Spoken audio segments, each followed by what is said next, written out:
And we are live. What's good, everybody? It's your man DL Saint. Welcome. Really want to know podcast, man. Y'all know how it is. We're into our holiday schedule, man. So y'all know I'm kind of random. I'm all over the place. Um, Definitely putting up the shorts, the short form, like the DL shorts, the short form stuff, and I'm still cutting those down into the YouTube shorts. And then every now and then we're jumping on and we're talking about stuff. Like today, we're gonna talk about we're gonna do a quick update on the Von Miller situation, and also an update on what's going on with Clarence Thomas, Supreme Court Justice Clarence Thomas, bro. Like he on some y'all better pay me or it's gonna be a problem. Like where my money, dude? On he on that. So we'll get into that in a second. I hope you guys are well. Enjoying like the holiday, between where we're in that little no man's land between Thanksgiving and Christmas. Christmas is around the corner, but I hope all is well on your end, y'all. And let's just get into it. And we are live. What's good, y'all? Welcome to I Really Want to Know podcast, y'all.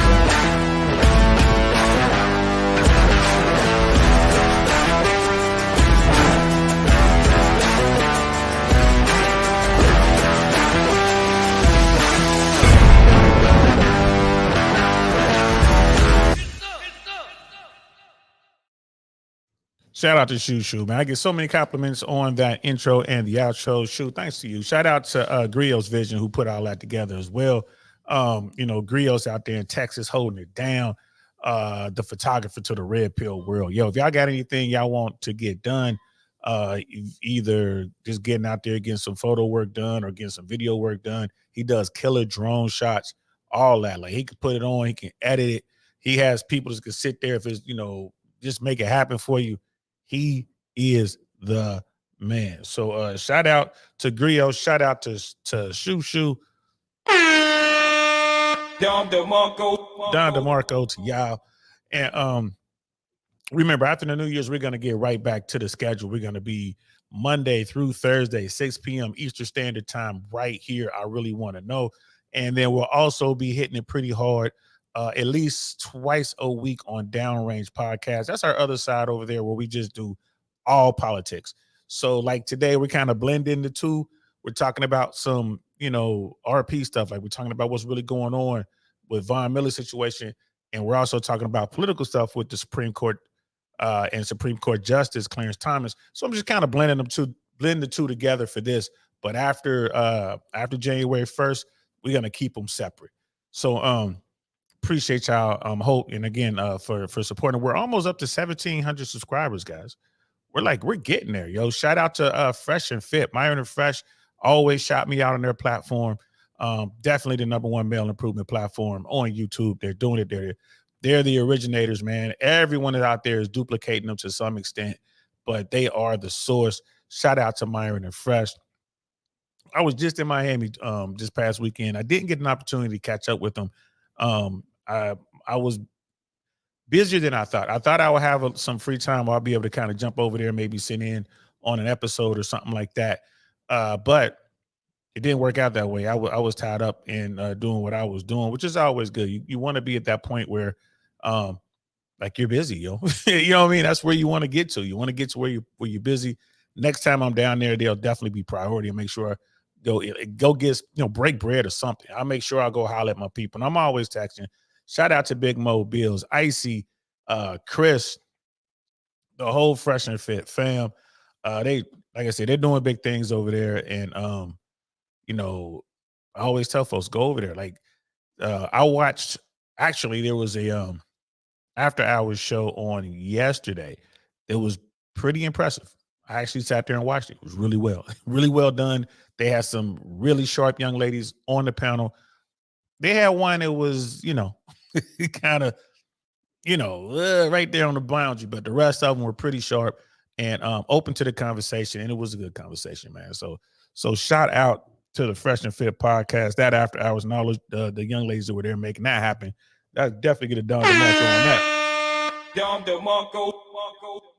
And so yeah, and because I've not been on my schedule, I understand people are doing other things. It's probably gonna, we might have some people watching this live.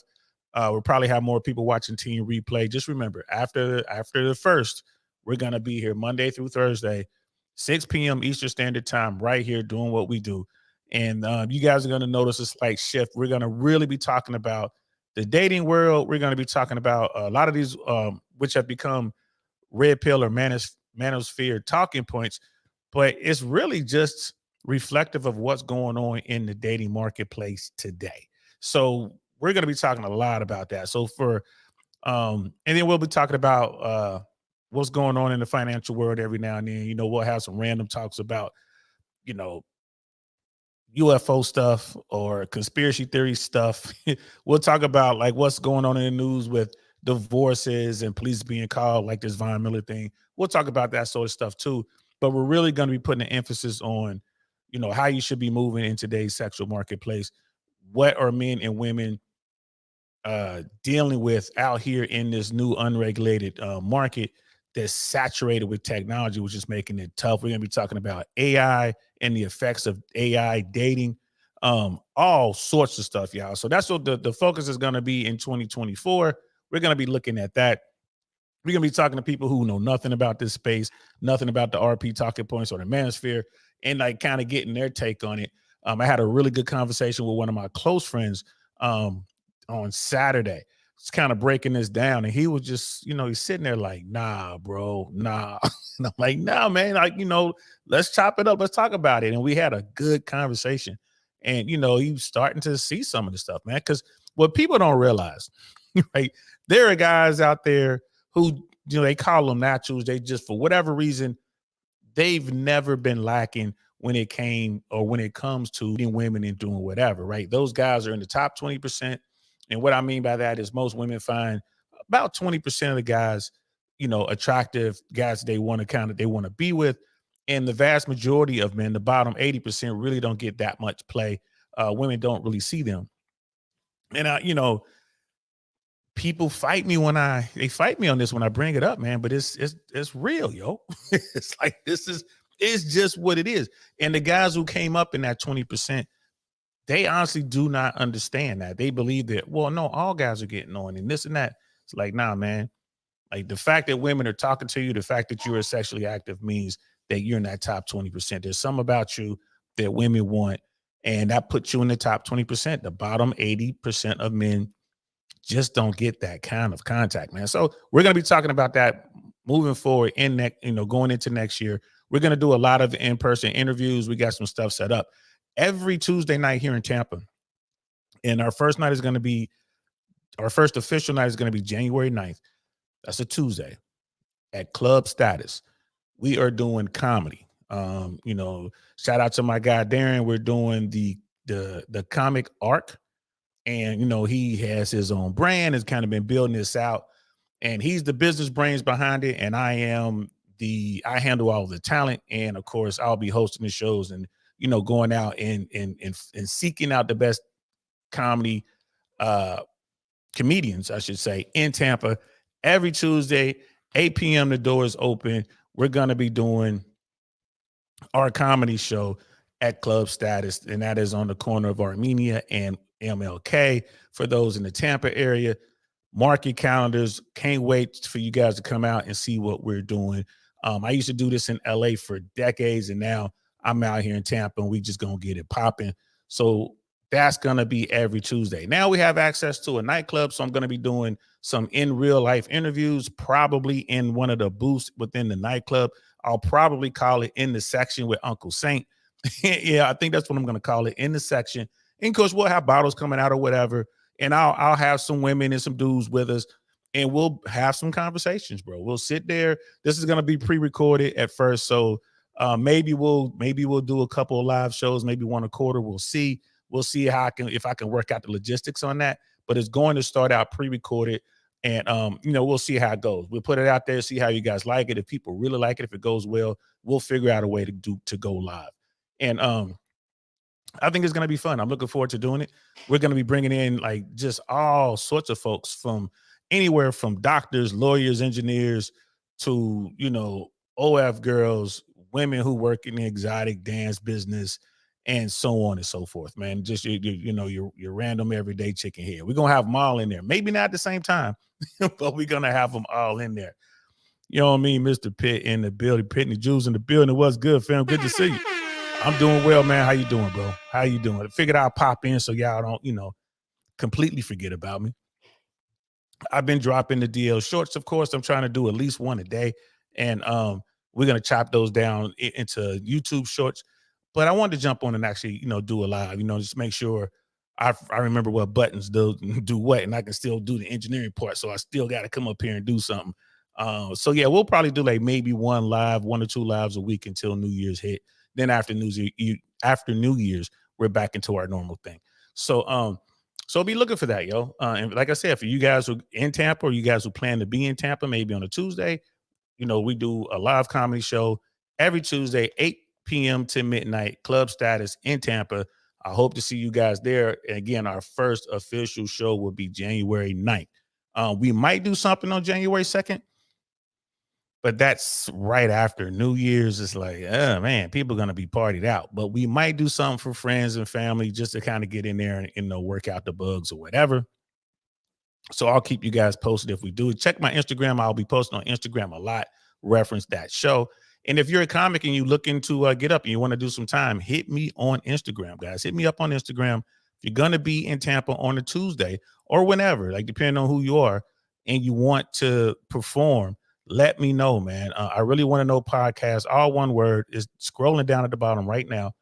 Hit me up and we can definitely work something out. You know what I mean? I love comedy. I'm committed to comedy. I love the art form and I love being able to present a good show. One of my bucket list items is to have the perfect show. Still haven't had it. I've tried, I've gotten close, but that's one of my goals in life is to have the perfect show. And Mr. P is like glad you grew up in shorts, but nothing replaces your live streams. Keep them up. All right, bro. Appreciate that, fam. Thank you. Appreciate that, fam. I'm gonna keep doing it. We haven't stopped. I just slowed it down because of the holidays. But let me see. Friday is my daughter's last day of school. I'm gonna get out there and try to do some in real life stuff to kind of get used to it and figure out the ins and outs of it, the logistics of it, the stuff I gotta carry. So you're gonna see me messing around with that. And also, like I said, after the first, we're right here, bro. Right here, Monday through Thursday, doing what we do, man. And you know what, man? I want to thank you and I want to thank all my day ones for being here, bro. Like, y'all are the reason why I keep coming back. I see all of the content creators talk about it. I never truly understood what they meant until now. And it's like, bro, y'all really drive, y'all the engine that drives this machine. And we're going to keep it going, man. I'm glad you guys love the content. I'm glad you guys are rocking with me. I'm doing something right, bro. We got almost 1,700 people rocking with us, and those numbers are growing. So appreciate you, bro. I truly do. And everyone else who's going to pop on here. We're going to have some more folks who join us live. People are going to be like, whoa, is Uncle saying on? And they jump over and show love. Please hit the like button. Subscribe if you haven't already done so. You know what I mean? Because that helps. Y'all know YouTube don't really like this kind of content. And, there's a little bit of shadow banning going on out there, bro. I think I got caught up in that a little bit. And I think that's mostly algorithm, but I could be wrong. Next year, we're going to get Brother Viking and Brother Tim on here. I'm hoping to have them on one of the first shows of the year. We actually talk about what is the shadow ban? What is that? What's up with the algorithm? These cats really pay attention to it. So I think it'll be a good conversation because I don't really know much about it. I just kind of parrot what I've been hearing. And I do know when I look at stuff, I'm looking at, the metrics, and I'm looking at the numbers. I'm like, oh no, man, something don't seem right here. Like something seems to be holding it back. But again, that just could be me not knowing. But yo, man, let's get into this. So Von Miller, pro football player for the NFL. You guys probably heard his name. Played for, made his mark playing for Denver Broncos, and he moved on to, got a Super Bowl ring, at least one ring with Denver Broncos, if I'm not mistaken. Moved on to LA, played in the Rams for the Rams, I think, for a year. Got a Super Bowl ring there where they defeated my Cincinnati Bengals. We lost the game. I ain't gonna lie, we lost the game. We didn't really have the offensive line we needed to win, but there was some calls in that game. There was some officiating going on that, and I ain't gonna lie, I'm happy for LA because LA won the Super Bowl in their hometown. But if that game had been played on a neutral site, I don't know. But anyway, they won. We lost. They won. I got to tip my hat. Shout out to the LA Rams. And then Von Miller went on to play in Buffalo. He's Buffalo Bills where he's playing now. So Von Miller. I'm trying to find. My bad, guys. The StreamYard changed some of the.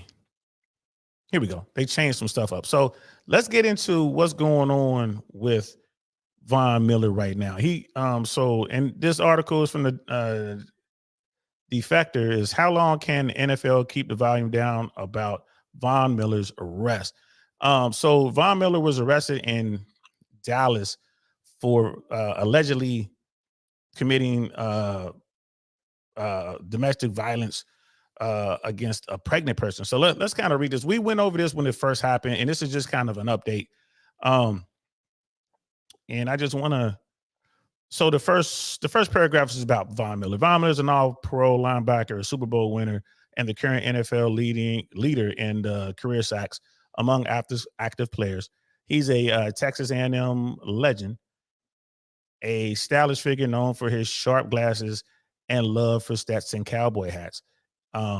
He once sent every player in the AFC West a custom bottle of wine with an image of his signature glasses printed on the label. All right, so it just kind of gets into him. He played. I'm just gonna scroll down because they talk about the Buffalo Bills being in the playoff hunt, which they are. They beat up on Dallas pretty good this past weekend.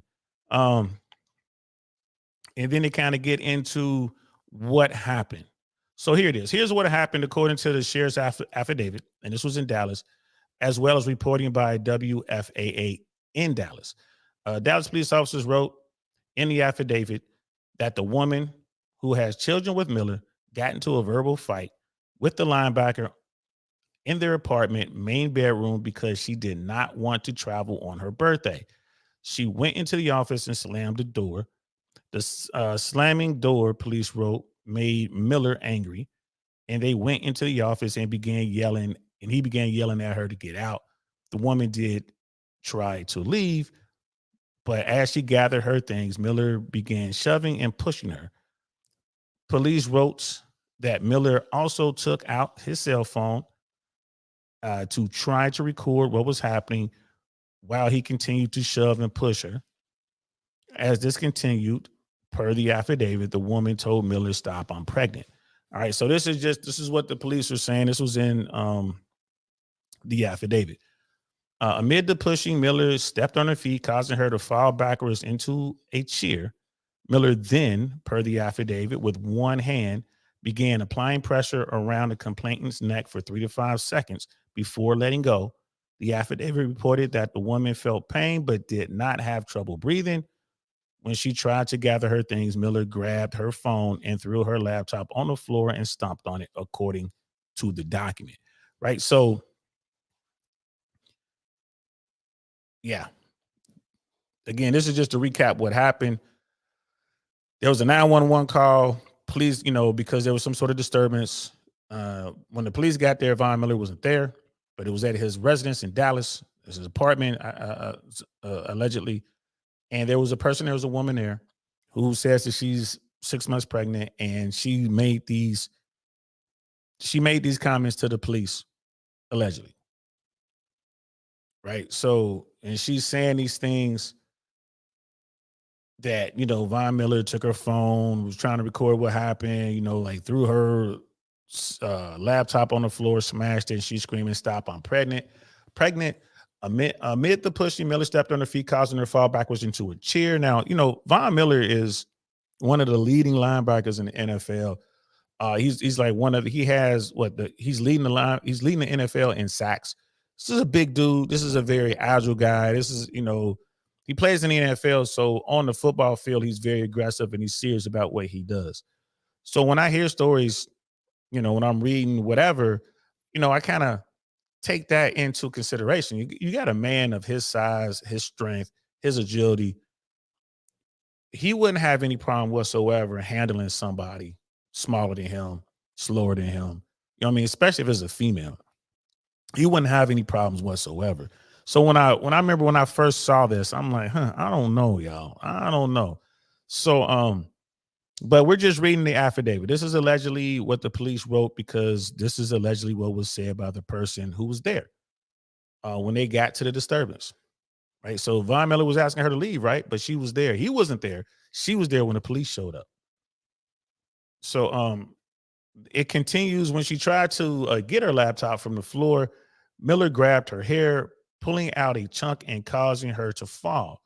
She got up and again tried to leave, grabbing her things and also hitting record on her cell phone for a second time. Miller grabbed her, pushed her onto a couch, and placed pressure around her neck with both hands, again causing pain but no difficulty in breathing. At this time when she got up, the woman told Miller that she was going to call the police and got him to leave. So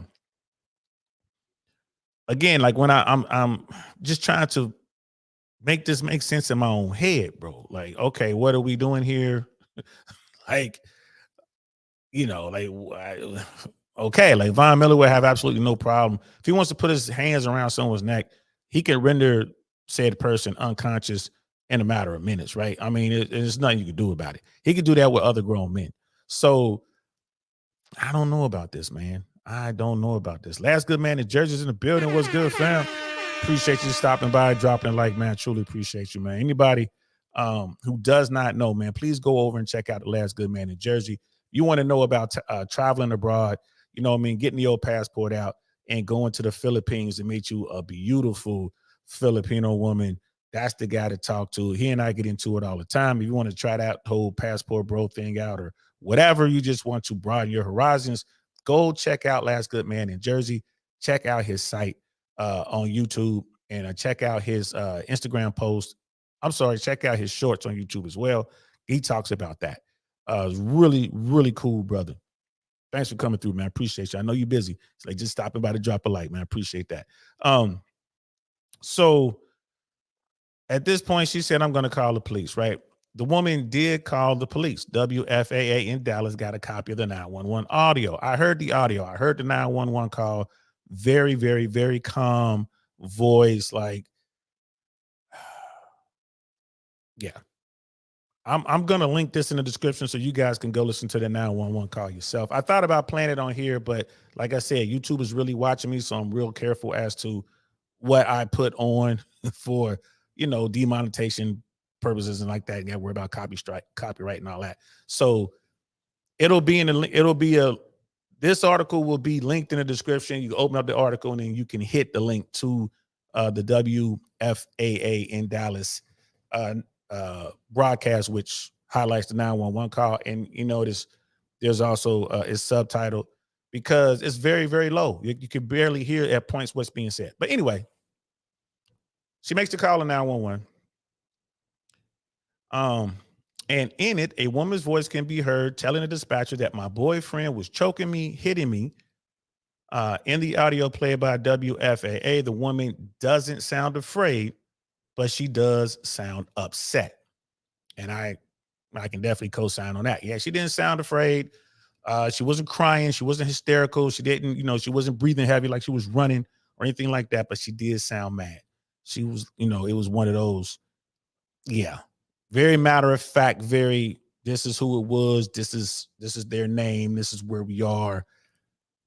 Yeah, like it is what it is. This is what you do when you dial 911, right? When police arrived, they wrote in the affidavit that they took photos and gathered evidence. Paramedics checked the woman. The police wrote that she was 6 weeks pregnant. The woman shared a video. She shared the video she recorded. Police wrote they could hear Miller yelling at her to get out. One detective said that they saw scrapes on the woman's left hand along with bruising on her neck. Injuries consistent with applied pressure to the neck. Near the end, the document noted that the case was being forwarded for prosecution. And this is all allegedly from the affidavit, from documentation that the police wrote up. All right, so here's the part that I wanted to get to. This is like the stuff that we didn't cover last time. Since then, WFAA, which is the local news affiliate, guys, in Dallas. WFAA reported that they were able to contact the woman via text message. She told them, "We're fine." Things were blown way out of context. This is actually outrageous. She also told WFAA that what happened was a verbal disagreement and a huge misunderstanding. She continued, "No one assaulted anyone. This is insane and sad." Right? So that part right there. We got Scam Likely in the building. What's good, Dusto? How you feeling, bro? So media sources reached out to the woman in question. Mind you, they never named her. They refer to her as the woman or the girlfriend or whatever, but they never named her. The woman that they spoke to via text message said it was a verbal disagreement, a huge misunderstanding. There's a 911 call. Hey, police showed up. They have to do their investigation. They're saying we're seeing evidence, we're seeing scratches, we're seeing bruising. You know, we're seeing things that are consistent with what was being told. Right. So I don't, you know what I mean? So it's like, what's going on here? What's going on here? So, and I said that I've been kind of following the whole story. Like the NFL, they're conducting their own investigation. Von Miller's been playing. When this happened, they had a bye week, so they weren't playing. You know, he had to turn himself in Dallas. He turned himself in. He was arrested. He was booked on these charges. He was released on $5,000 bond, which is like you get, you know, all you gotta do is really pay 10%. So he paid $500, and I mean he was in and out. Went in there, did the paperwork. They have a mug shot. He paid the money, whatever. Well, you know, you go through booking. You know, I guess they have like an arraignment thing, so he was able to get arraigned and all that. I think that's how it works there. And bam, that was that. Um, Yeah, because a judge has to set bond. So I would imagine it was some sort of arraignment. There was some sort of process where he, you know, they said this is your bond and he can get out because he was arrested and processed into their jail down there in Texas, wherever they are. So now it looks like the woman involved is saying, well, it was just an argument and this is y'all blowing this out of proportion and this is sad. Man, I don't know. Like, bro, I don't know. They're not married, to my knowledge. They have children together. She says she's pregnant now. She says she's 6 weeks pregnant. Uh, if so, I think this will be their third child. Um, I mean, there's so many questions, right? And this kind of dovetail into the red pill stuff. So, well, why is he living with her and he's not married to her? Well, he probably knows there's going to be drama, right? This probably happens all the time. Like, man, what are we doing here? Stop it. You won't leave and this and that. And I mean, it looks like he's been taking care of this woman for a while. So even if she did leave, it's going to cost him. Um, I don't, man, it could be so many different things. I'll say this too. Like a lot of people get caught up in their emotions, and they decide to crash out to some extent. Man, women do this, men do this. When men do it, it normally ends in some sort of violence. You know what I mean? It's like really bad. That's how they crash out. They wound up in the hospital, in the morgue, or in prison. And then women, when they crash out, they call 911. They slash tires. They bust windows with bricks and stuff like that, or bats. They call other men to come, and they, that could lead to some severe violence. And it's just, some people, man, they just lose it, and then they come to their senses. I mean, I can see her like this was going on. They argue. She got mad. She calls 911. Police come. Like obviously, someone called 911. They have the recording. I don't know her voice. I don't know who she is. Apparently, she's some sort of social media influencer. I've seen pictures of her. Lots of tattoos. Looks like a BBL. Like that kind of that she's part of that world.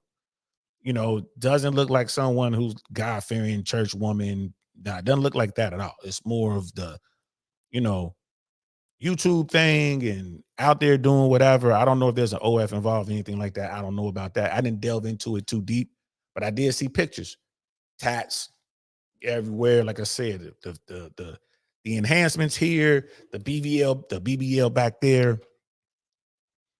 You know, this is the woman he chose to be with, right? This is how they get down. And it's like, well, maybe someone went a step too far. Calling law enforcement, police show up. They have a job to do. When they get there, they're going to do their job, especially when it comes to domestic violence. They're going to come in there and they're going to do everything by the book. They're going to ask these questions. They're going to write this stuff down. And it's like, yo, we got to do this paperwork. And that led to them pressing charges. Like, we're going to file charges. The DA, the police referred this to the DA. The DA is like, all right, we're going to press charges. Go get him. And he turned himself in. And that's where we are right now. I guess he's waiting for a court date. Something's going to have to happen. His lawyer's going to come in there. So think about that. Like, now there's money involved because the rest of the world's involved. So you have the baby mom, slant girlfriend, live in, like, she's being taken care of by this guy. Who knows what else is going on? Are there other women and all this other kind of stuff? Who knows? Doesn't matter. Not really, but to their situation, it might. Looks like that they were discussing travel plans for her birthday. She didn't want to travel on her birthday or whatever the case may be. And then there's a crash out situation. It's kamikaze, like, banzai. They start going ballistic, screaming back and forth, yelling, and all this other kind of stuff. He stepped on my foot and I fell down, but I landed on a soft, cushy chair. You know what I mean? Or there's another time I was trying to leave, but he wouldn't let me. And he grabbed me and he pushed me down on a soft, cushy sofa. Yeah, he was grabbing me around my neck, but, I could breathe. I mean, it kind of hurt, but I could breathe. And then he yanked some hair out. It's like, sounds like we crashing out. And now the police are involved. They have to refer this case up to the DA. The DA has to, issue an arrest warrant. Now the NFL is involved. The NFL has to do an investigation. Von Miller had a bunch of commercials running. I don't know if you guys realize that, but he had a bunch of commercials that were running in the media.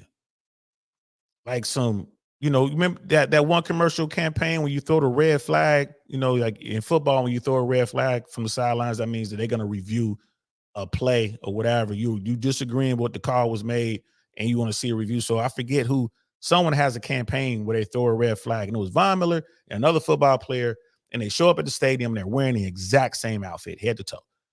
And Von Miller was like, man, I told you I was going to wear this. You should. Well, no, you didn't say that. Should I throw the flag? And they throw the flag out there. And, this commercial was running all the time. I haven't seen that commercial since this. I haven't seen it. So, and Von Miller had a couple commercials out there that were running. There was things going on. I'm pretty sure that his agents were working on other things for him. That's money. You got nationwide commercials running. That's bread.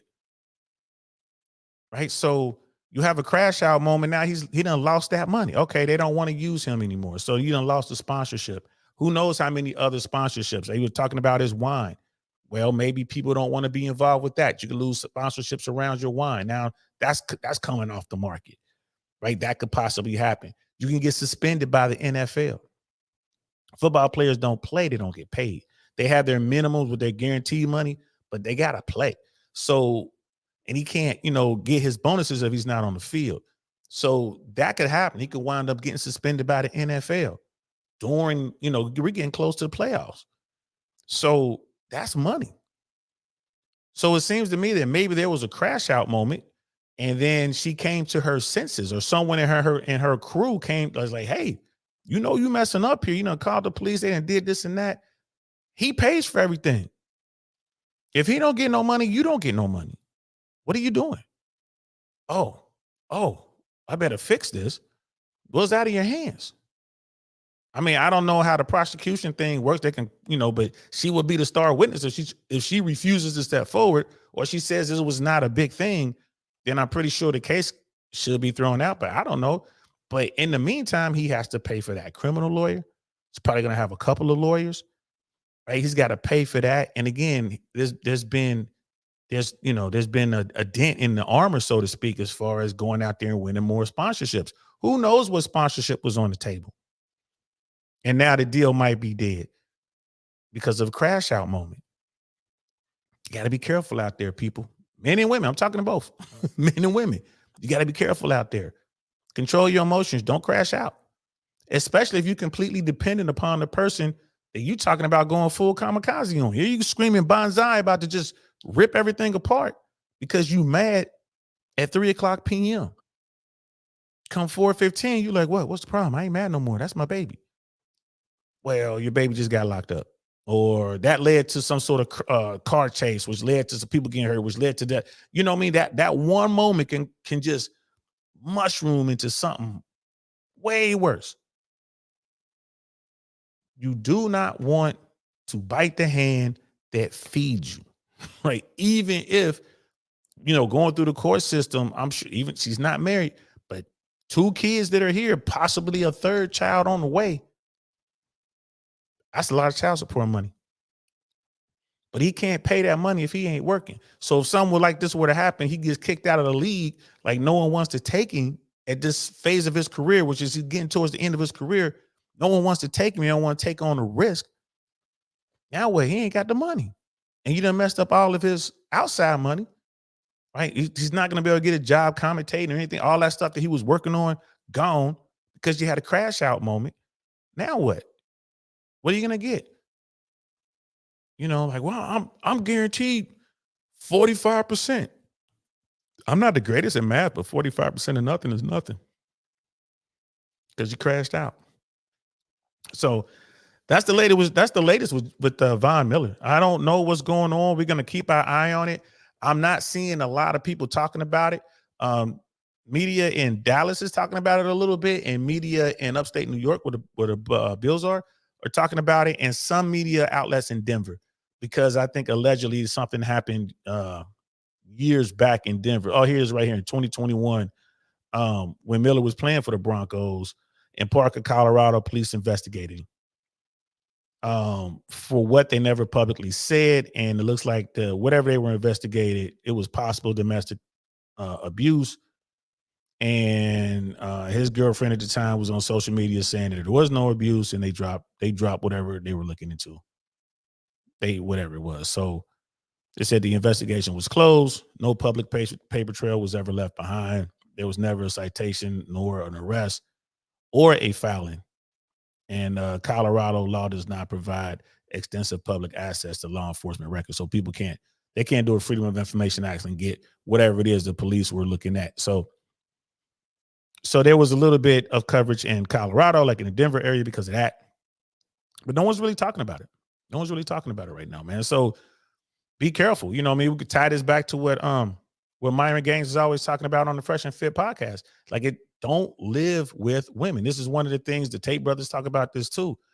Like, you're taking on a huge risk if you live with people in general, but especially if you're in like a situation where you're living with your significant other, you're not married. Be careful with that. Be careful with that. I mean, you can find yourself in a situation where you're paying, like you can be restricted from your own place and still compelled to pay for it. They could kick you out of the apartment and make you pay for a couple of years or something like that. I mean, it could happen. I suppose it could happen to women too. Imagine you got your own place and, some dude uses the system and gets it to a place where they get you kicked out for being violent as a female. And then, as a woman, now you're looking at having to pay for this apartment, even though you can't live there. And as a restraining order, you can't even go in there. You can't even get within, 100 feet of the property. And you're still paying for it. Imagine that you got to pay, $3,000 for some apartment somewhere and you can't even live there and you have to find another place to live. How are you going to do that? You know what I mean? So be careful. Be careful out there. There's so many people like, yeah, I'm going to move her in or I'm going to move him in. We're going to do this. We're going to share this. We're going to share that. Man, I'm just saying, be careful with it, because when it's great, it's great. There's nothing like coming home to someone who loves you. I give you that. There's nothing like it in the world. But if that thing goes south, if it turns bad, now you got to go home to someone you can't stand and they can't stand you. And there's so many stories of people who get stuck. They're living together and they get stuck in a position where they can't afford to break away because they can't afford whatever. And they have to sit there and look at each other and cohabitate and they can't stand each other and they're doing things to get under each other's skin. Could you imagine you living with your ex? Y'all living in a 1-bedroom apartment.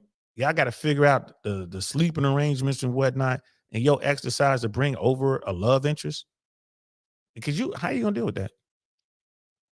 How you gonna deal with that? You gonna crash out and go crazy? That's your ex. You know, just wake up one morning and somebody's in your kitchen eating your food because they're the guest of your ex. Oh, he said it was okay or she said it was okay. Could you imagine?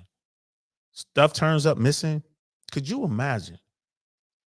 But there's people who find themselves in that situation. Be smart about it.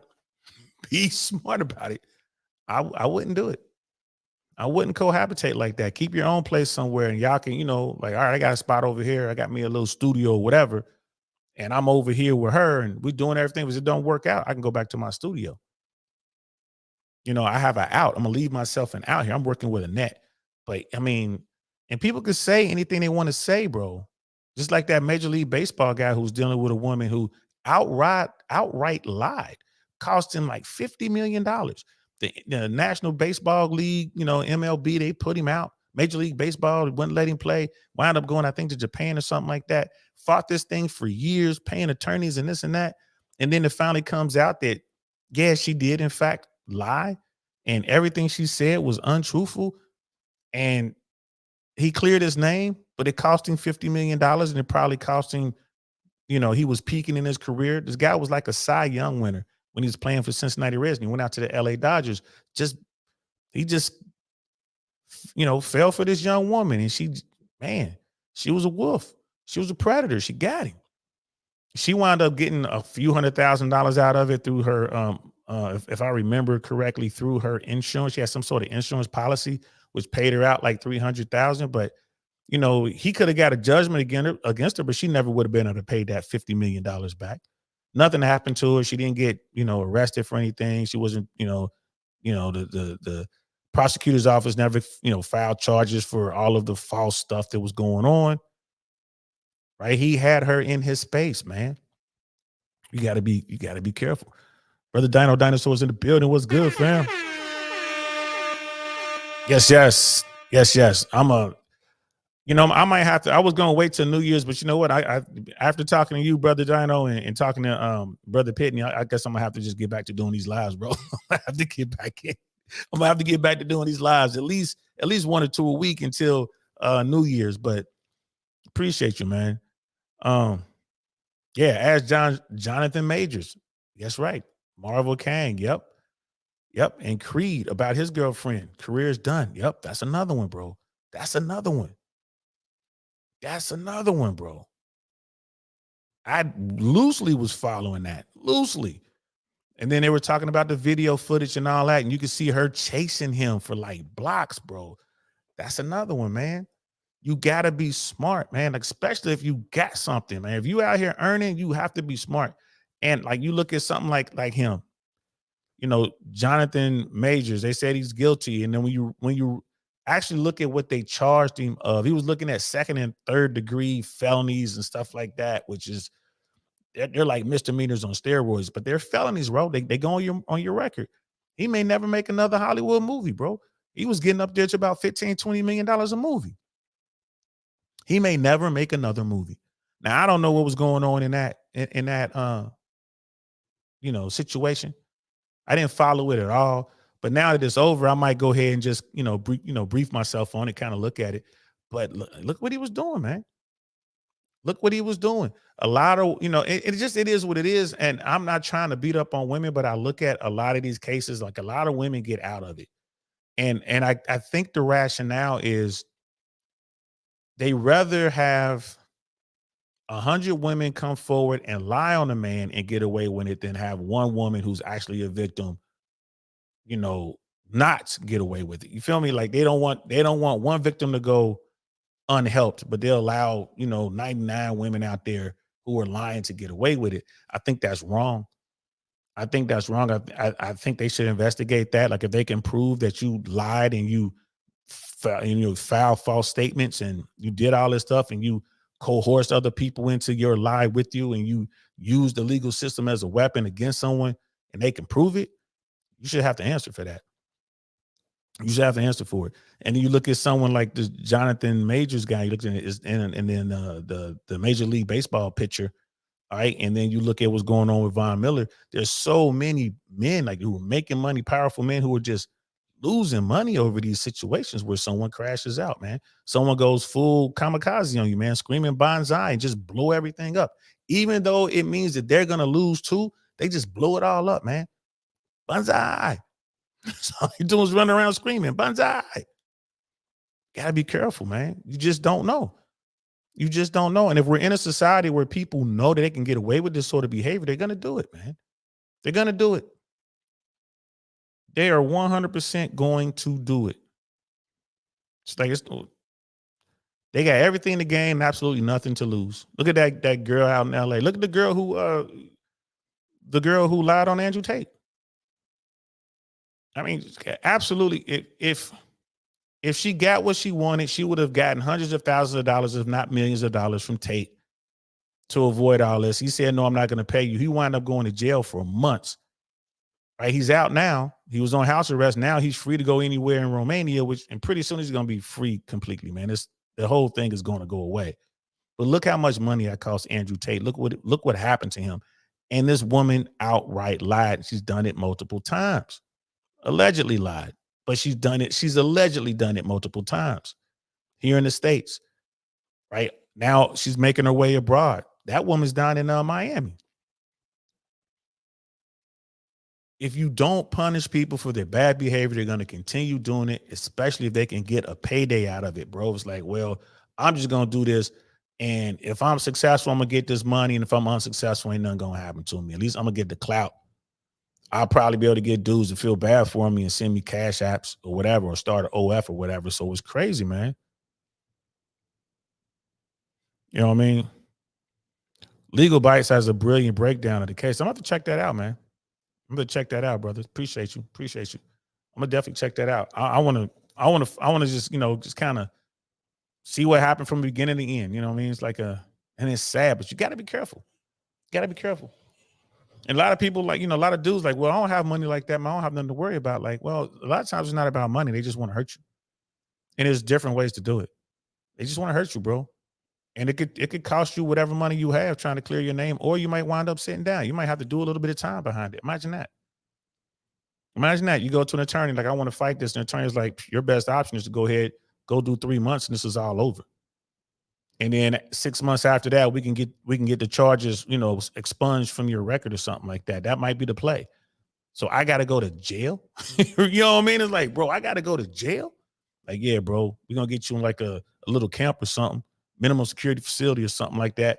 But yeah, you're going to have to go to jail. You're going to have to sit down. I'm like, damn. So that's crazy. So let's move on to the next one. So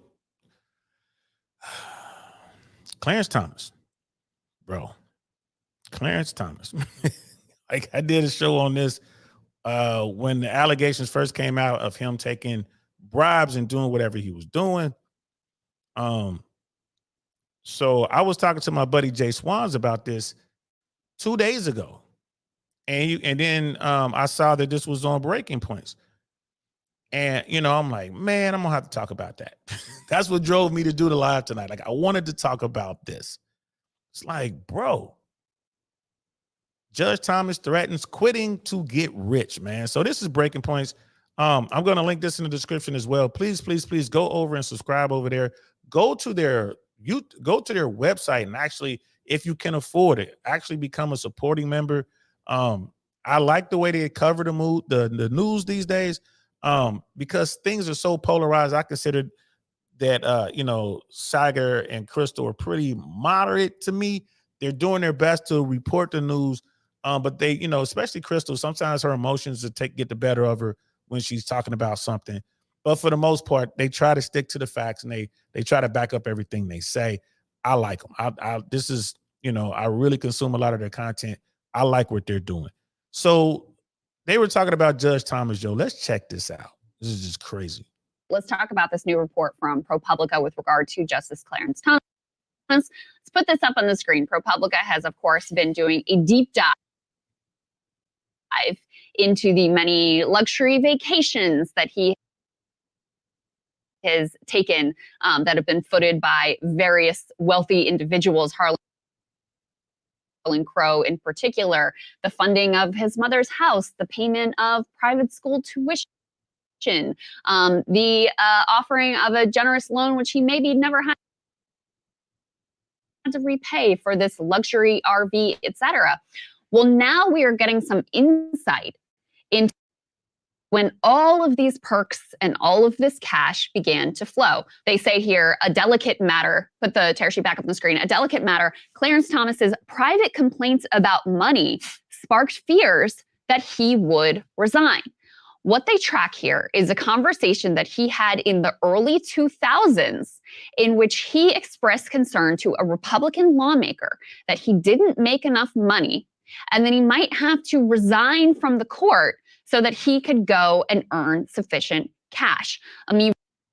Bro, that right there, you want to talk about strong arming. We're talking the early 2000s.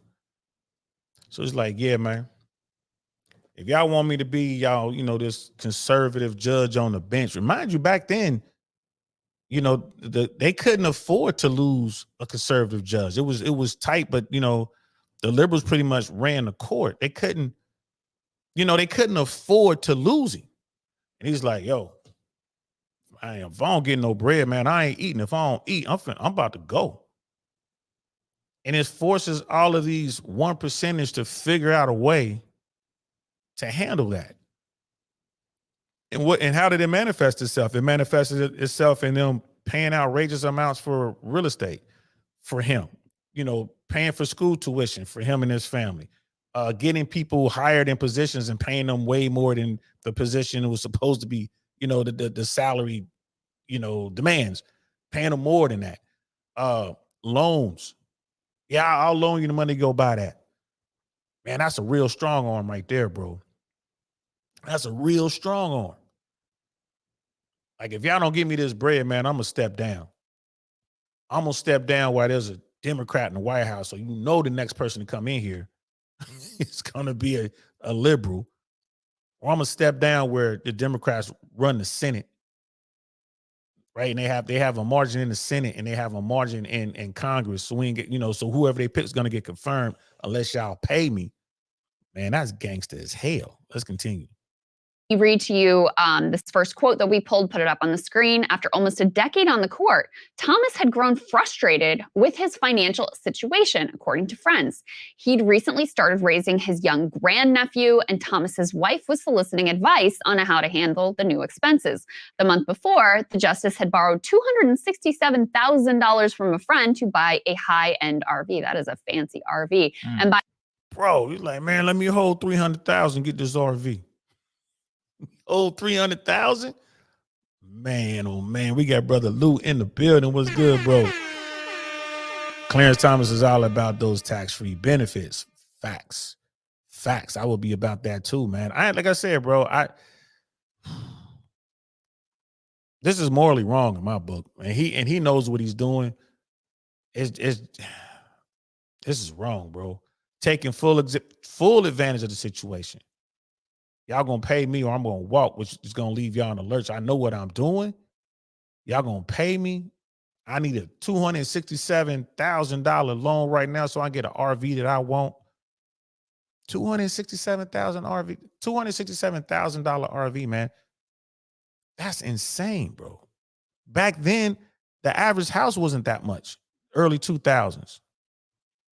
By the way, like we said, we don't know if he ever actually paid back that money. Let's put the next piece up on the screen. Thomas brought up the prospect of justices resigning to Stearns, the Republican lawmaker. Worried, Stearns wrote a letter to Thomas after the flight where they were together, promising to look into a bill to raise the salaries of members of the Supreme Court.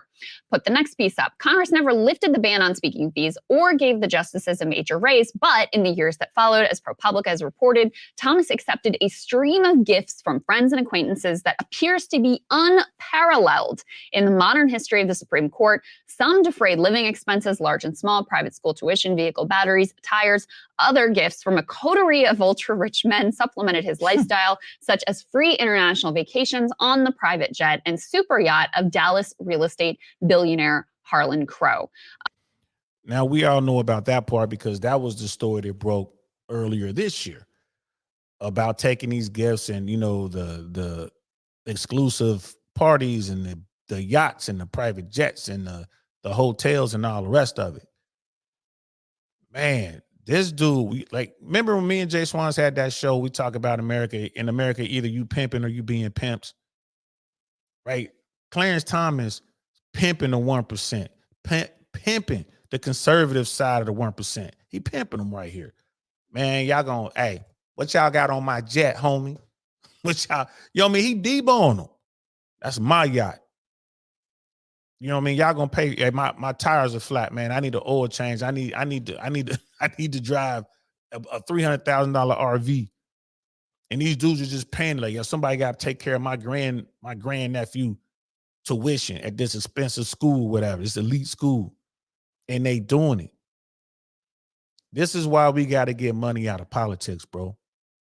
This is why Citizens United is so lethal. You have to minimize the 1%'s influence. They're always going to have influence to an extent. I get that. But we have to minimize it. All this should be illegal. It should be illegal, but it's not.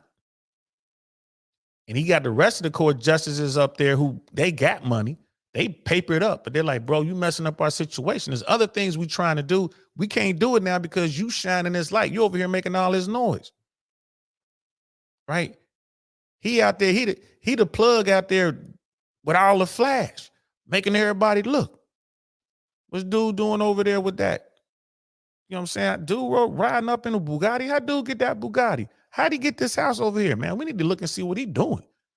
That's Thomas.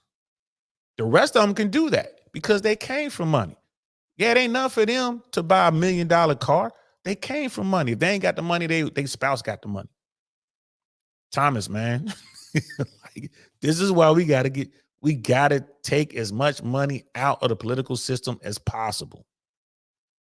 Just to give people a sense of, you know, how tough were things for Clarence Thomas and the other Supreme Court justices, which in fairness, many of the other Supreme Court justices, either they were already wealthy or their spouse was wealthy. So he was legitimately one of the quote unquote poorest members of the court. But even in 2000, he was pulling in the Supreme Court salary. It's not like it was nothing. It was the inflation adjusted equivalent of roughly $315,000. So those were the poverty wages that were forcing him to potentially resign from the court. I see that.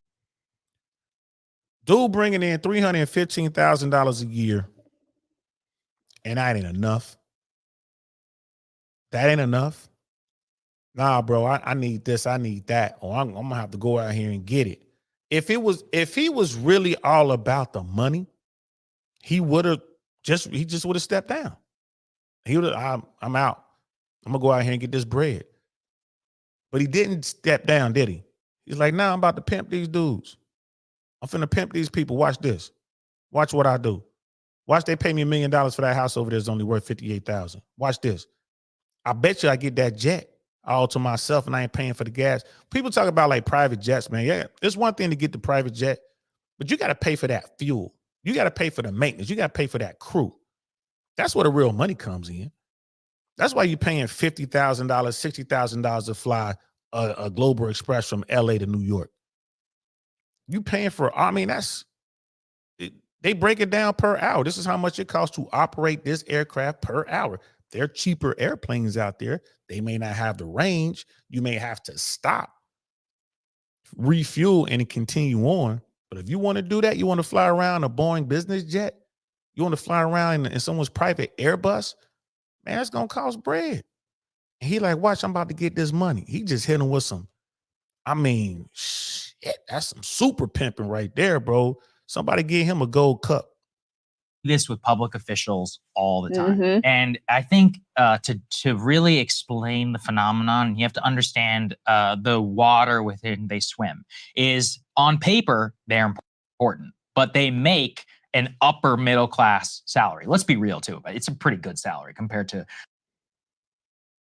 vast majority of Americans. But the problem is that they're dining and they're hanging out all the time with millionaires, multimillionaires, and billionaires. Yep. And so your peer group becomes much richer than I'm sorry about all the technical difficulties. you are. And you start to ask yourself things like, hey, my buddy's got a lake house over here. My other friend's got a private jet. My other friend drives a Range Rover. I'm such an important guy. Why don't I get those things? Mhm. But what they don't. And Saga's onto something right here. Like Saga's onto something. I kick it with wealthy folks. Like I run, like my bubbles run the complete gamut. You know what I'm saying? From the hood all the way up to the 1%.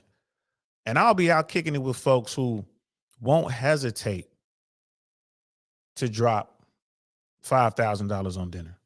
They won't hesitate. They won't hesitate to buy a $50,000 purse, right? You know, it's not unusual for them to go out at the end of the year and buy a G-Wagon or buy a Rolls Royce truck because it's a tax move. They're like, well, either I spend this money or it's gonna go to taxes, so let me go ahead and buy this. So when you sitting around with folks like that, and you got that greed streak, like I understand, like man, I'm gonna get in where I fit in, bro. You know what I mean? This is me. I'm happy with my life. I'm cool with this. You know, I can't go out here and drop the kind of money they drop all the time, but I could pay my share. I could go out here, you know what I mean, once or twice a year, you know, save up a little money and jump on the yacht party with them and have the money in my pocket at least. If somebody asked me to cough up a few $100s, okay, I got that. But if you're asking me to cough up that $8,000 it took to do the whole party and pay for everything, I'm not doing that. But they won't hesitate, right? Clarence Thomas sounds like one of those people like, well, shoot, man, I want that. I want it all. Brand new socks and drawers. Shout out to Devin, the dude. Like, I want it all. I want to be able to do this. I don't want to have to ask nobody for nothing. This is how I want to get down. And if y'all want me to keep this seat, you want me to be the conservative, one of the conservative Supreme Court justices, y'all better come with that. Y'all better bow down. I want that right now.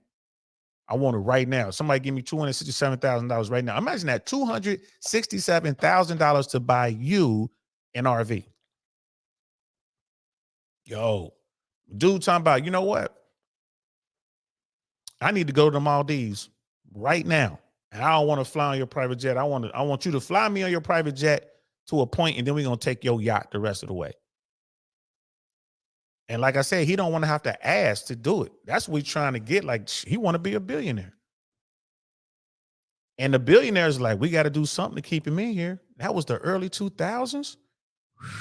Brother Lou, Clarence Thomas said he need those Kevin Samuels slant Mr. Beast finances, or else Michelle Obama will be running things for 12 years. Hey, man, it is what it is. He's like, man, it's all about that pimping. Y'all better kick it in. I mean, that's politics. And the fact that what he's doing is not technically illegal blows my mind. And people wonder why I'm messing around with politics. I'm like, man, I've been seeing this. Been seeing it. You know what I mean? This is how they get down. The politicians know what's coming around the corner. They know it. If the politicians want to start a recession, they can. If the politicians want to make, the Dow drop a couple thousand points, they can. They can do it. They know what's coming.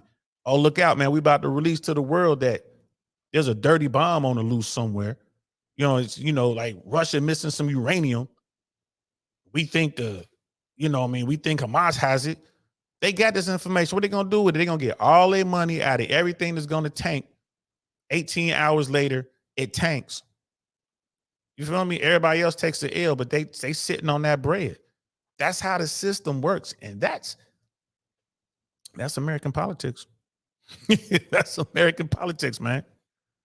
Brother Dino was like, one trip was 200,000, fishing trip in Alaska. Yeah, I want to go. Yeah, 200,000. And they going to cough it up because they need dude up there. And for people to say, well, you know, the people who want to defend this, they're like, well, you know, it is what it is. He didn't break any laws. Hey, man, look, there's so much on the back end. These people who are buying them these things, these people who have bought into all this, they getting something out of it, bro.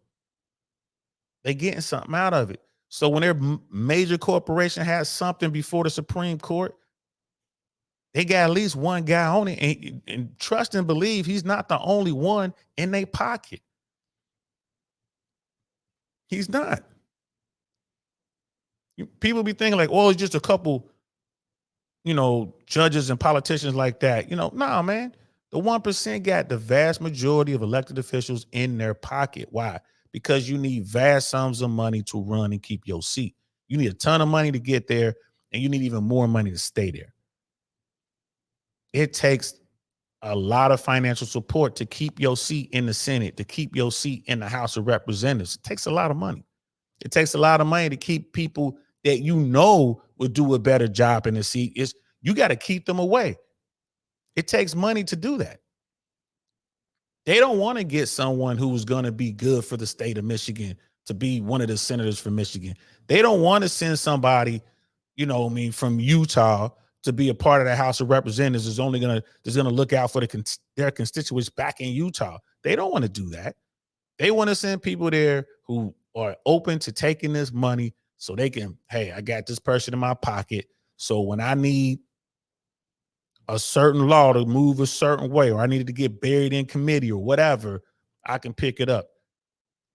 You want to know if you're a powerful person? Can you pick up the phone to get Nancy Pelosi on the other end? If you can pick up the phone to get Nancy Pelosi on the other end, you were one of the most powerful people on the planet. Right? Can you pick up the phone to get Chuck Schumer on the other end? Can you get Mitch McConnell on the other end? Just pick up the phone and get Mitch to answer the phone like it's him. Hello? Can you do that? If you can do that, you're one of the most powerful people on planet Earth. Period. Period. Just run that 3 degrees of separation.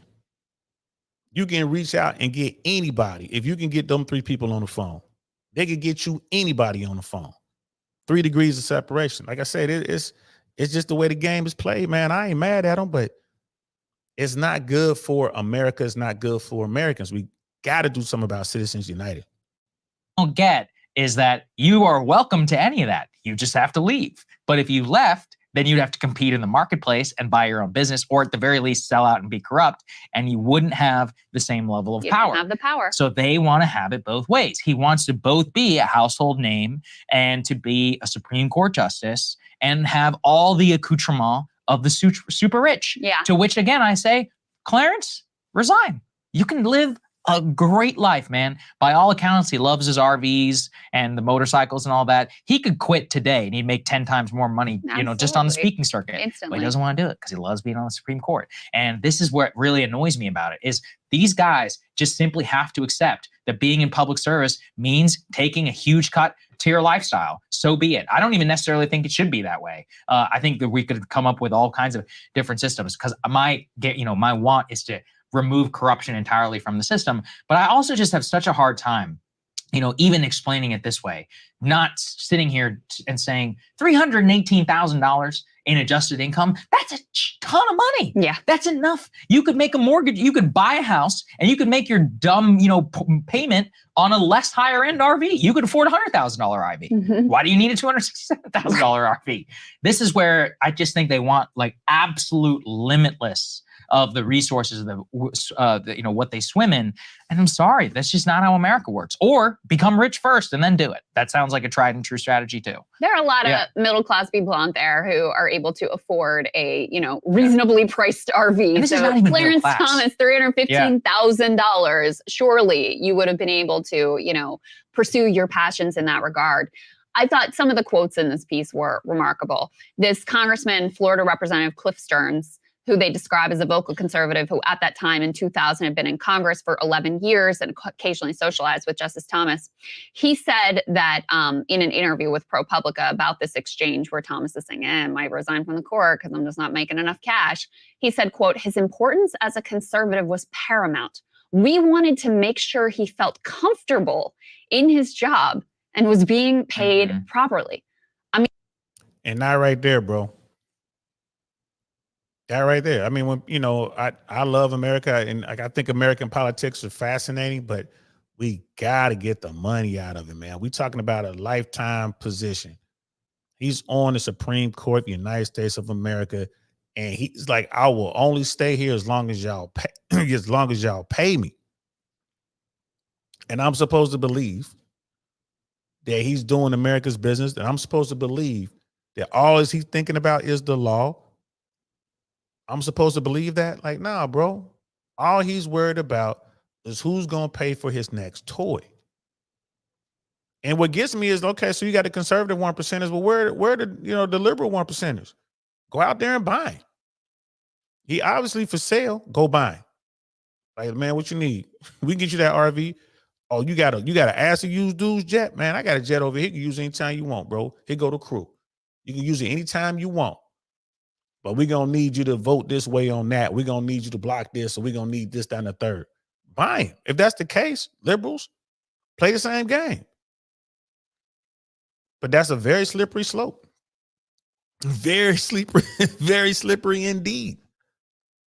And y'all want to talk about red pill? This is red pill right here, man. Hey, man, this is the hardcore truth about American politics.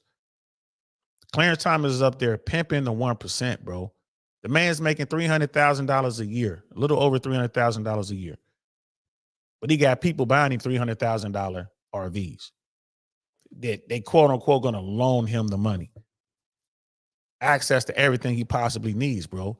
He pimping the hell out of the 1%, man. Like in America, you pimping or being pimped, bro.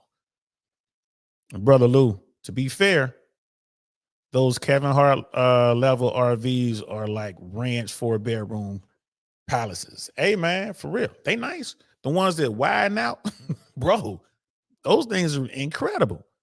And he like, I'm going to need that, homie. Dude sent back like, yeah, I'm going to need that. Y'all want me to sit here?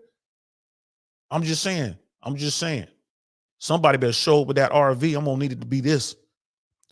I'm tired of flying around in the G4. I need to be in a Global Express or a G6. You know what I mean? Let me get in that G650. I'm tired. I want to fly in style. I'm tired of riding around this Maybach, man. Somebody need to come on with a Rolls Royce. Fresh got a Rolls Royce. I need a Rolls Royce. I ain't gonna have this YouTuber out here riding around a Rolls Royce, and I ain't got one. I'm a Supreme Court justice. Y'all better do me justice. Dude needs to be gone, bro. I mean, that just shows you, like, that guy right there is up for sale. He up for sale. Everybody worry about Hunter Biden, what the Bidens are doing.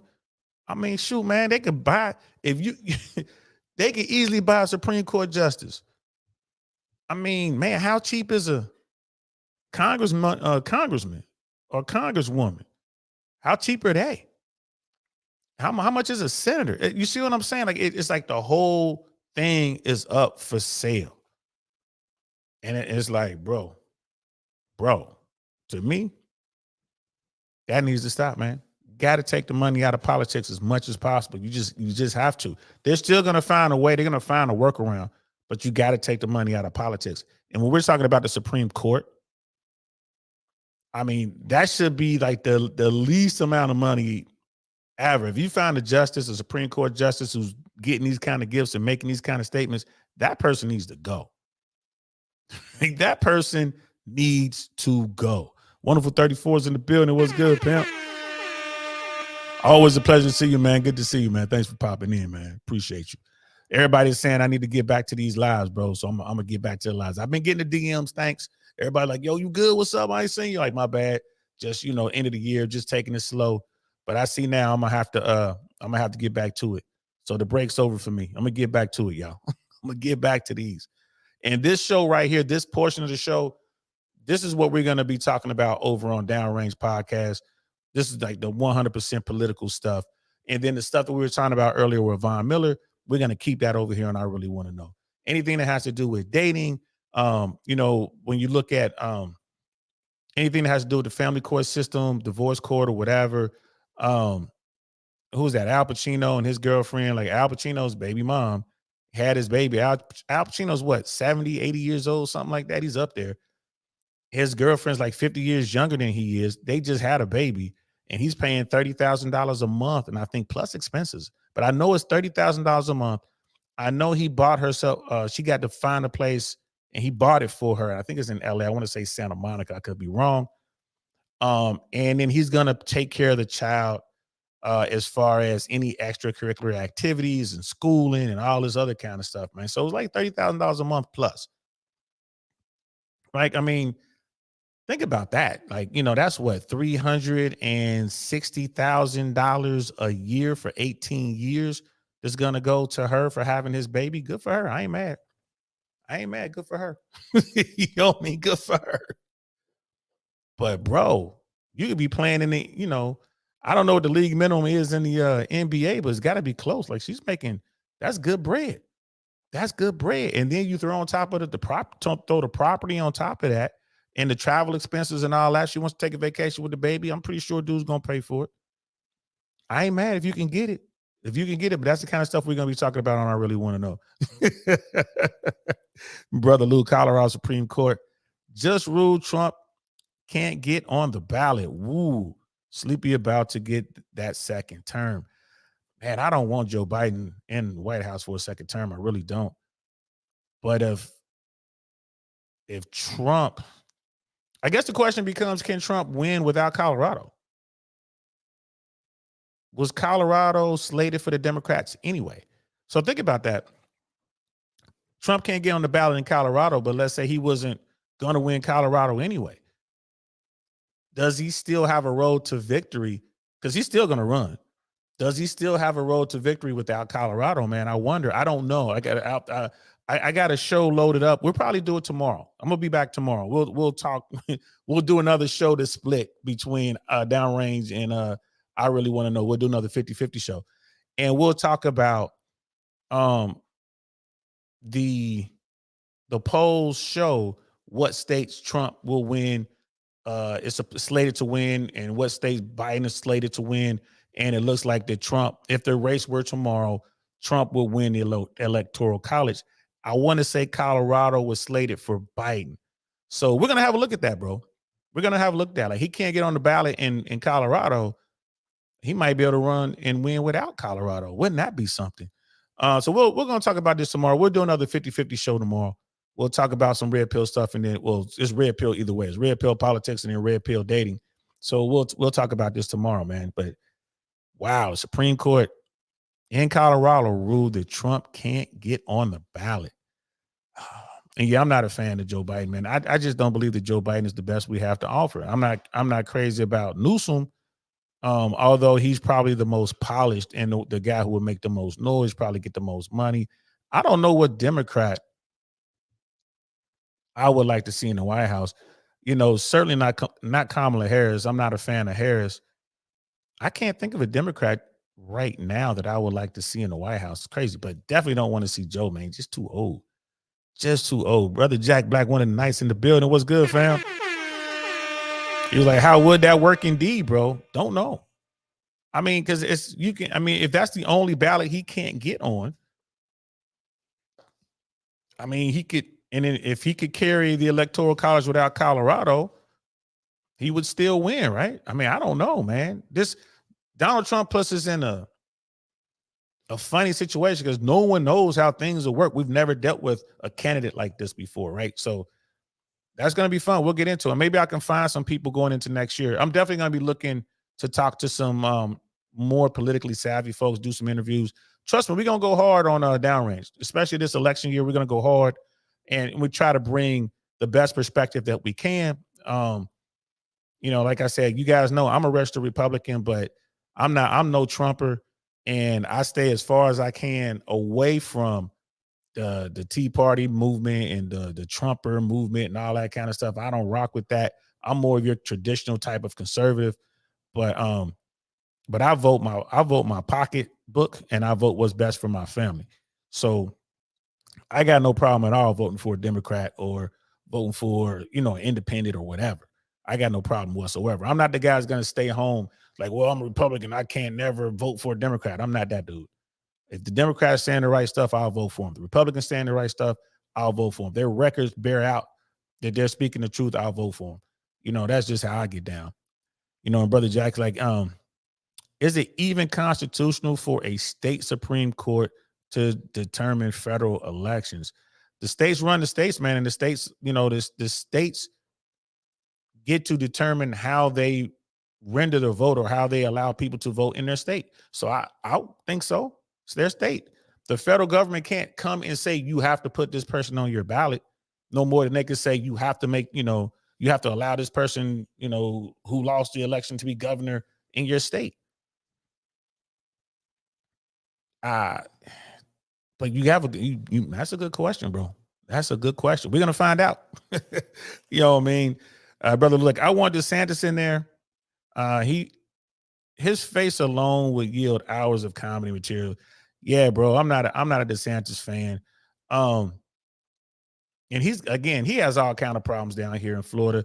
A lot of people that are tied to his campaign are in this, you know, they got themselves into some sort of situation with, you know, some SA, and there was like some group stuff going on. There was like I forget the name of this guy, but he's like the number one Republican in the state, and his wife was supposed to have a threesome with some other woman, and it went sideways. The wife didn't show up, but the guy went over to the woman's house anyway. He allegedly did some stuff. They're trying to get him to step down. They're trying to remove the wife from a bunch of stuff, and they're big time DeSantis people. DeSantis has already kind of backed him before all this happened, and now he's kind of stuck, and he doesn't know what to do. I definitely wouldn't want to see DeSantis as president of the United States, man. He ain't the one, bro. He is not the one. I'm trying to look at Nikki. I'm looking at Nikki Haley, but I don't know. I got more research to do. We're gonna do all that. We're gonna have a big journey. You know what I mean? Going towards November of next year, man. Because bro, I don't know, man. We're just, America's in a bad place, bro. Brother Dino, he was like, no recession, DL. Dow's at 37,000 all-time high, man. It's coming, bro. It's coming. And the only reason I say that because what goes up has to come down. We'll see. We'll see. You're right. You're right. Say no recession. They like the job numbers that came in. There's a lot going on with that. But I'm here to tell you the numbers cannot keep going up. America cannot sustain this debt. You know, you're looking at, I want to say between Trump and Biden, somewhere in the neighborhood of $14 trillion in debt. Just from those two administrations, and the Biden administration ain't even over yet. It's not sustainable. I have no idea what's propping up the market, and I mean none whatsoever. But even the talking heads and the big money, they're like, man, we don't know. A lot of their money is out of the market, and they're stacking cash. So I don't know, bro. I don't know, man. I ain't gonna lie to you, man. It's crazy out here. Look at Brother G like Unk, not Nikki. Who then, bro? I mean, you know what I mean? Like, it's just one of those things, man.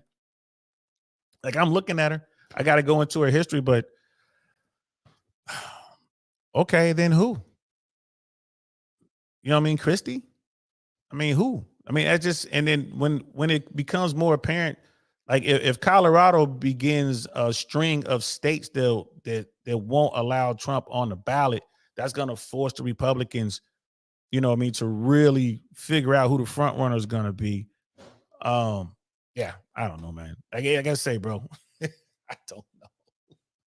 I don't know. And Brother Jack, man, just so you know, man, starting January 9th, man, that's Tuesday, January 9th is the first official show at Status. We're going to be doing and we're going to be doing it every Tuesday after that, bro. So the first official show of the comedy arc is going to be Tuesday, January the 9th, and then it'll be every Tuesday after that. So we got a weekly show night. We got a weekly show, bro. So it is what it is. Brother Lou, Nikki Haley is cute, so that would sway me if she became the nominee. That's hilarious. Hilarious. Brother Dino is like Powell interest rate cuts in 2024. So Jerome Powell interest rate cuts in 2024, Trump 1% tax cuts into 2025. Jerome Powell says he wants to fight inflation, and there are whispers that sometime in quarter 2 or 3 they're saying, well, I think they said, yeah, quarter 2 of next year that the Fed is going, allegedly the Fed is going to begin to lower interest rates. I hope that doesn't happen, because inflation is nowhere near the target that Jerome Powell wants. And I know that they still fear inflation. And there's some, America's still having trouble with its regional banking system. The regional banks are disappearing. So the only banks in America, it looks like it's going to be just the too big to fail banks. So, and I guess in credit unions. So, bro, I don't know. We're going to see what happens, man. We're going to see what happens, bro.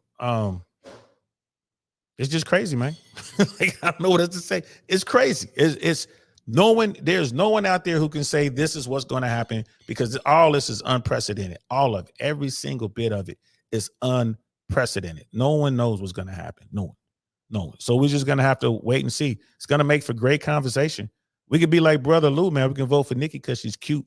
And at the end of the day, Republican or Democrat in the White House, I don't think much will change, bro.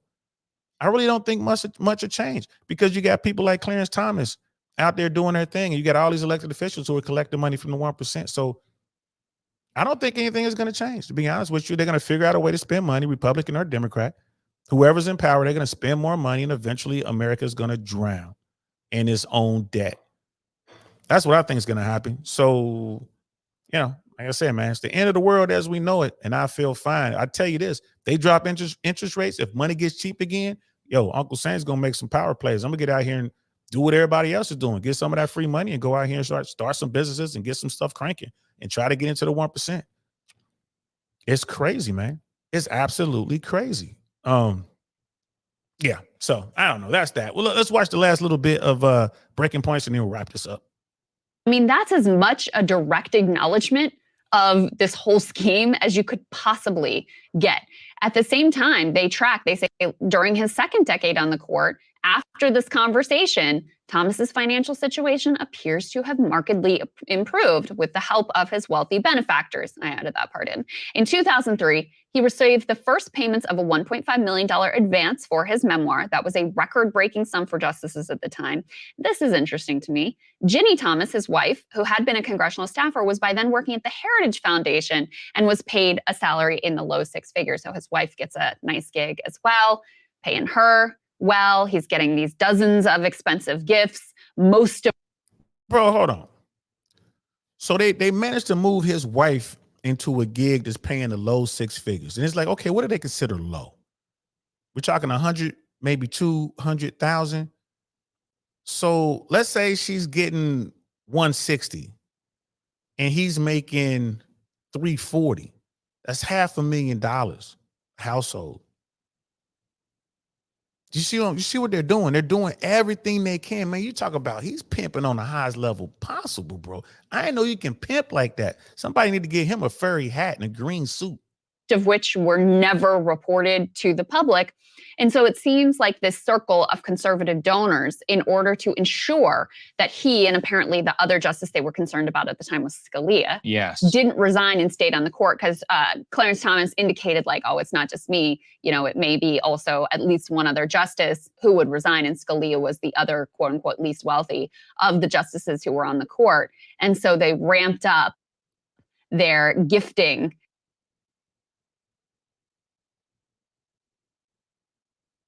which all flew under the radar. And, it also exposes the distance between public expectations for quote unquote public servants and the schemes that they, the ethical schemes that they actually operate in. I mean, you still have the court really blocking any sort of scrutiny, any sort of code of conduct that would have any teeth. That's very different from the entire rest of the federal judiciary. And I do think at its core, it reminds me of like Bob McDonnell. Very similar story where, he and his wife were accepting all of these luxury gifts from people who had business with the state and stood to benefit from state policy. And lo and behold, that goes to he's found guilty of corruption. It goes to the Supreme Court, and the Supreme Court says, nah, we don't think that's corruption. Interesting. And she ain't lying, y'all. And we'll leave it there, but she ain't lying. I'm definitely going to link this in the description below. You can watch the last little bit of it. The Supreme Court will never allow outsiders to regulate what they're doing in the Supreme Court, ever. Right? They're going to have to protect Clarence Thomas, you know, and like Scalia and all the rest of them. They have to. And the House of Representatives, they're going to do the same thing, right? The House of Representatives, the people in the higher echelons of leadership in both parties are making a killing off Wall Street, right? Just like Brother Dino was saying, Dow Jones at 37,000 all-time high, right? They know what's going on. They know which way the winds are blowing. It's insider information. They do it all the time. They simply tell their spouse, right, or someone in their family where to put the money. And it's not illegal, not technically illegal. Like when, you know what I mean? Every now and then you're like, oh, this doesn't seem right. But they ain't locking up nobody. They're not enforcing it because they control the rules. They gonna eat, y'all. They gonna eat. They gonna get that bread. It's crazy. It's crazy. And Brother Lou, I'm with you, man. Who are these donors? I want to sell my entire soul. Just have it on lease for a few years. Hey, man, start getting involved politically, man, wherever you at. You can start with the school board. You can start with, you know, if you're in a small city or town, get on the city council, become the mayor. There's a, if anyone out here watch Pink Book Lessons, there's a woman in Chicago area who is the mayor of some small town, and she is wreaking havoc. Like she is, man, like she is doing a job now.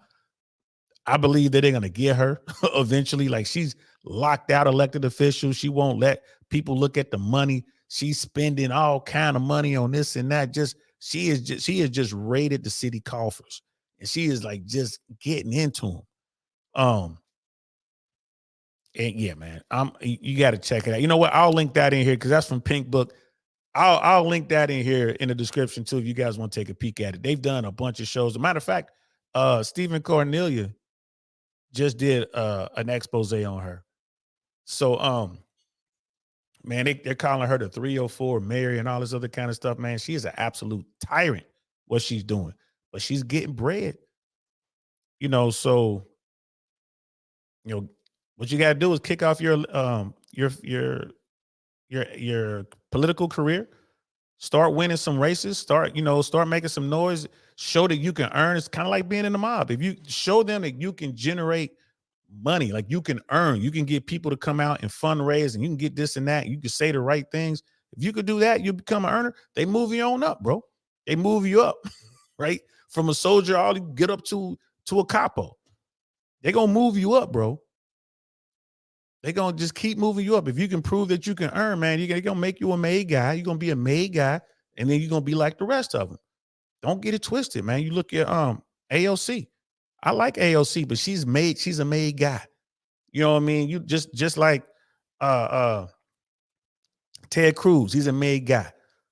You know what I mean? You name the Republican or Democrat that we all know. If we know their name, they got some sort of fame there. Made guy.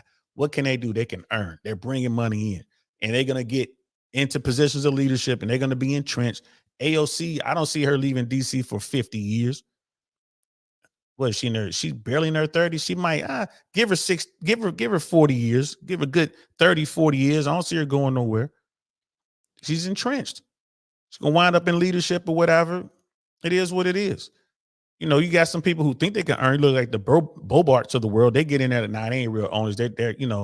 They're more liabilities than anybody else, and they get clipped. They just cut them loose. Now we ain't you out.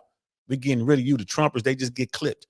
We're gonna get rid of you. Or the far left people, they'll get clipped, and they'll just fill them up with somebody else. That's just how the system seems to work with me, man. Brother Tommy's in the building. What's good, fam? Checking in from the West Coast. I think you're in the West Coast, man. You be out driving, so I don't know where you at, bro. But checking in with NorCal. Brother Dino is like, the Dems have requested the 2 billionaire donors to come for questions, but they are fights with the GOP to not appear. Bro, they don't. I mean, look, the Dems know what's going on. The Republicans knows what's going on, man. It is what it is, man. They all bought and paid for it, bro. It's all dog and pony anyway. Even if they brought them in there to do some sort of congressional hearing or a Senate hearing, man, it's going to be a bunch of BS. You ain't nothing going to come of it, bro. It's money, man. They own these folks. Why you think they got them in their pocket? Ain't nobody gonna ask the right question. They ain't gonna ask the real question because they don't want to get cut off. They don't want to get clipped. The 1% controls those politicians. And all those politicians are just dancing around like the puppets that they are. There are some real politicians in DC. We don't know their names, do we? There are some people who just go and do the business of their constituents, and they go and they uphold the oath that they take, right? They do it. There are those who do that. But the vast majority of them, in my opinion, I could be wrong, the vast majority of them are bought and paid for to some extent. And I'm with Brother Lou. Man, let's go ahead and get in on some of that, bro. But it's, all money ain't good money. I'm only willing to go so far. You know what I mean? But there's some people, man, they don't care. And it's like Clarence Thomas is one of them. Like, whatever, man. Y'all gonna do what we say. You know what I mean? So that's it. That's all I got to say, man. It was good to get this live in here. I'm gonna be back tomorrow for sure. Now that I see everybody really wants, you know what I mean? I thought y'all was tired of old Uncle Saint. I was wrong. Y'all showing the brother love. So I'm gonna make sure I'm back tomorrow. We'll jump on tomorrow around 6 o'clock. Maybe a little earlier. I don't know. We might even do 2 shows tomorrow. We'll see. But I'll definitely jump on tomorrow around 6 o'clock, no later than. And we'll talk about some stuff, bro. I want to talk about tips and gratuity, bro. Tips and service charges and tips and gratuity that's going on down here in Miami and some of the other bigger cities in America. I want to talk about that. I got some receipts from when I was down in Miami last weekend, and I'm here to tell you, bro, this is something we need to talk about, y'all. This is something we need to talk about for sure, for sure. You know what I mean, brother? Look, I'll be back too. Appreciate that, bro. I really do. So I'm glad you guys rocked out with me. I hope you enjoyed it. I really do. We're gonna be back tomorrow, and we're gonna talk about tips and gratuity, and then we'll talk about if the election were tomorrow, who would win. I found a real good site where they were kind of running projections and electoral college wise who would get what state and who would win. And we can kind of see how Donald Trump would do without Colorado. Is it possible that Donald Trump could still win the electoral college even without Colorado? You know what I'm saying? That makes you wonder, man. Things that make you say, So thanks for rocking out with me, people. I appreciate each and every one of you. And I'll see y'all tomorrow for sure. All right. I'm DL Saint. This is the I Really Want to Know podcast. Peace. Nothing like I've ever seen. It's just a thing of beauty.